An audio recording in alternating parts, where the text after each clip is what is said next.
the strongest attacks yet by Israel's Prime Minister against the legal establishment investigating him for corruption. Netanyahu warns now the Attorney General do not try and steal the election. Thanks for tuning in for your daily dose. Netanyahu is accusing the, quote, left and the, quote, media of orchestrating a campaign to have him indicted before Election Day, even though the legal process would still be open as voters head to the polls. They're trying to force the Attorney General to intervene crassly in the election by summoning me to a hearing when it is known in advance that it is not possible to end the hearing by Election Day. It is not conceivable to open a hearing before the elections if the hearing cannot be concluded until the elections. The goal is clear. Try and oust the Prime Minister by kangaroo court and steal the elections from you, citizens of Israel. One of the Likud party members said they know that our team always wins, so they're trying to pressure the referee to throw Messi out the game. With me now is former Israeli Minister of Justice, Meir Shitrit, joining us from near Tel Aviv. Meir, thanks so much for being with us. What is your reaction to hearing those words from Israel's Prime Minister, from hearing the words kangaroo court and a thuggish process and undermining democracy? When you hear those terms, how do you feel? Okay. I don't feel very well about it. Look, the problem is not only legal matter. It is also moral and ethical matter.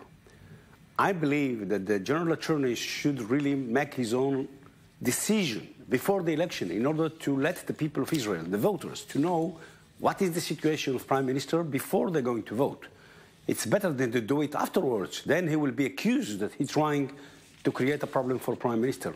I think the people have the right to know exactly what is the legal situation of Prime Minister stand. And I don't accept the fact that the Prime Minister is trying to say to the General Attorney to delay everything until after the election.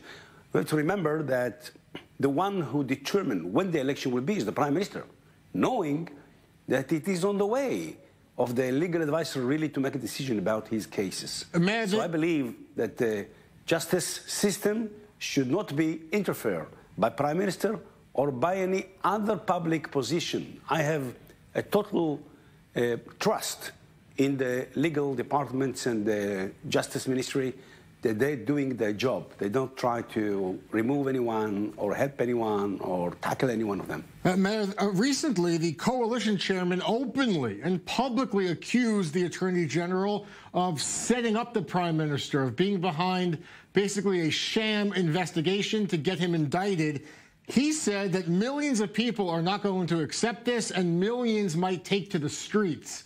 Do you view that as an implicit threat? What's your reaction to that? I think I reject it in any way I can. I think I reject it by every word of it. As a matter of fact, I see it as an attack over the legal advisor trying to frighten him from making a decision. Millions of people, who can speak with the names of millions of people? It's totally really false. Nobody can accept it. I believe that Prime Minister should not do anything or react anything to Justice Minister. Of course, Prime Minister is every other citizen have the right to be innocent until his case will be decided by court. I mean, to be indicted or to be acquitted. But until then, he should not interfere. He should not move. He should not speak to the legal advisor. He should let him do his work. It's not right. It's not well that the people look at the Prime Minister as someone who tried to be over the law. Begin, our Prime Minister, the late, said, nobody is over the law. Everyone is under the law. All right, Mayor, I want to pause for just a second here to take a breath and review the week. This has been one of the wildest weeks politically in recent Israeli memory. Let's take a look back.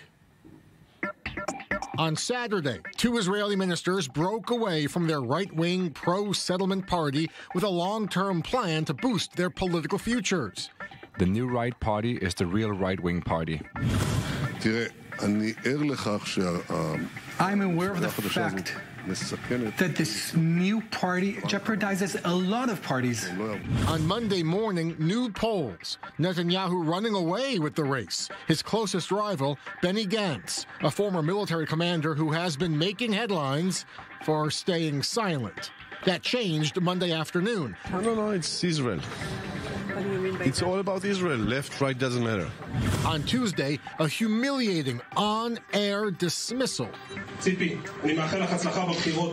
The leader of the opposition Zionist Union, Avi Gabai, fires his colleague Tzipi Livni in front of the cameras and without any warning. Wednesday, new answers about the lingering question of Netanyahu's legal future. Reports that the Attorney General will announce his decision on corruption indictments before the election. And on Thursday, new polls again, and Avi Gabai's political stunt backfiring, Labor losing seats, while Tzipi Livni is right on his heels. By the evening, an internal revolt grows and public pressure mounts for Gabai to step aside. And the week isn't over yet. With me now in studio is our diplomatic correspondent, Eli Hochenberg. Eli will be with you in 1 second. I want to turn quickly back now to Meir Shitrit. Meir, it's been quite a week. I want to ask about voters. Do they already, in your mind, have they already considered, do they understand Netanyahu is likely going to be indicted for some kind of crime, that they already have priced it in, that there's no need to rush this investigation, there's no need to start the process before the election day, because it's unfair to the voters. They already know what's going on. I think it's too early for people really to make the mind about what to vote in the election. In the situation of today, everybody waiting for the development to go on. And I believe that, as my assessment, the General Attorney will make his own decision about indicting Mr. Netanyahu before the election. I believe that he's an honest man. I believe he's doing his job. And I think he should do it 100% because people should know before the voting. Maybe even if he will be indicted, we can come to a situation in which the people will vote for him. So it will be a fail of the people. But still, he has the chance. He's going to run anyway. It doesn't change the situation of Mr. Netanyahu. It gives possibility to the people to make the decision if they want to support him or his party or not to support him. And may I say something else about this election? This election coming is surprisingly very fast, and people are not ready to it. No party had been really ready for it. But in this situation today, I must put on the floor the fact that the most of members of the parliament in Israel, in matter of fact, are not passing any process of election by anybody, because more than half of them are elected by what I call bosses. Yeah. Everybody raise a party, he make a decision that who will be in the Knesset and who will not. It creates a situation, in my opinion, of killing the democracy, because if this leader can remove from the Knesset anyone he wants, nobody dare to vote against him. Nobody dare to fight for his own opinion. Because if he will act differently from his boss, he will be out of the Knesset. Absolutely. That's not democracy. All right, Meir, thank you so much for that input and that last point on the way that the party system is working on the ground in Israel.